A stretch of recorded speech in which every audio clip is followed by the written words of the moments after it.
and I will speak without a mask. Colleagues, thank you for the invitation to address this committee, and thank you for the attention you have paid to this proposal last week. In the past month, we have seen the world change. The brutality of the Russian invasion of Ukraine has called for swift and severe action by the world. And we have seen sanctions regimes, such as taking Russia out of the SWIFT banking system, being used that no one would have thought conceivable a few weeks ago.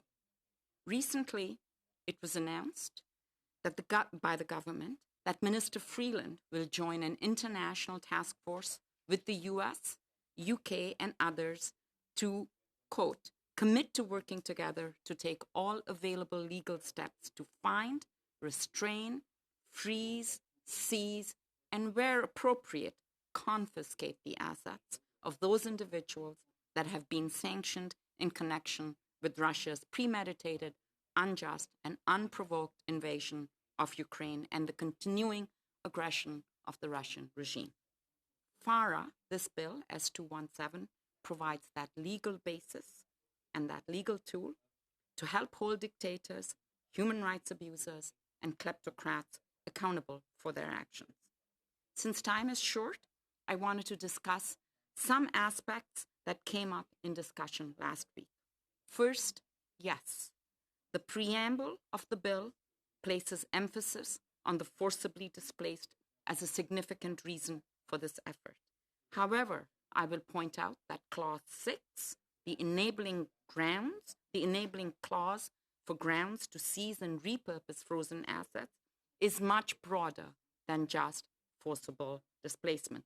Other factors, such as corruption, mass human rights abuses, extrajudicial killings, can also lead to this action. The goal here is to ensure that other deplorable acts are also captured. Also, as we know, as senators, enabling clauses provide the true teeth to a bill and not the preamble.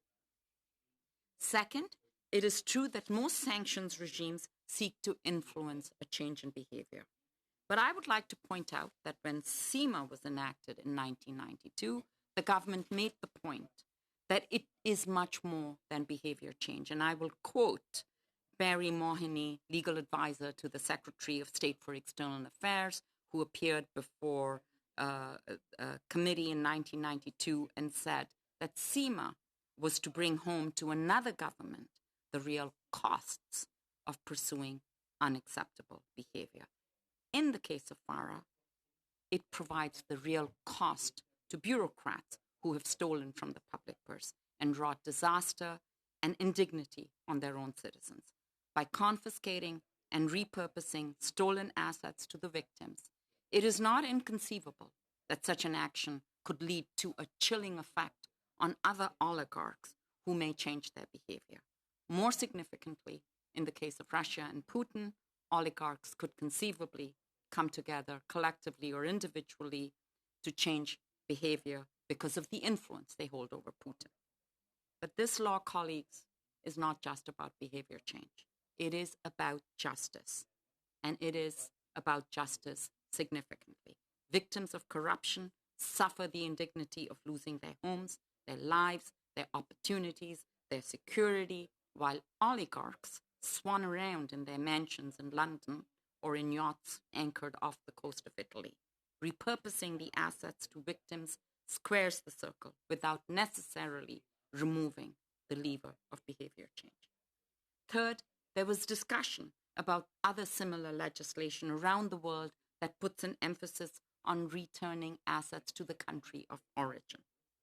That makes sense in some cases, and FARA provides for that, but it makes little sense to return money to the regime that is corrupted, has committed human rights abuses. If there is no regime change, let's think of Venezuela, for instance, there is really no significant purpose in repurposing the funding back to a corrupt regime.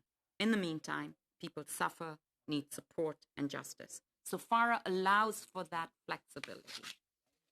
Fourth, when it comes to the competency of the courts to handle this legislation, I will remind you what Senator Dalphon, former Quebec judge, said at second reading in the chamber. Quote, on substance, Bill S-217 is nothing to fear.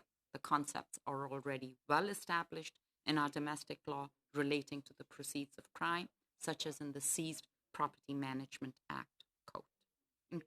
In conclusion, colleagues, for far too long, corrupt foreign officials have acted with impunity. Calling them out is not enough. We have to make them pay. FARA accomplishes precisely that. Thank you. Thank you very much.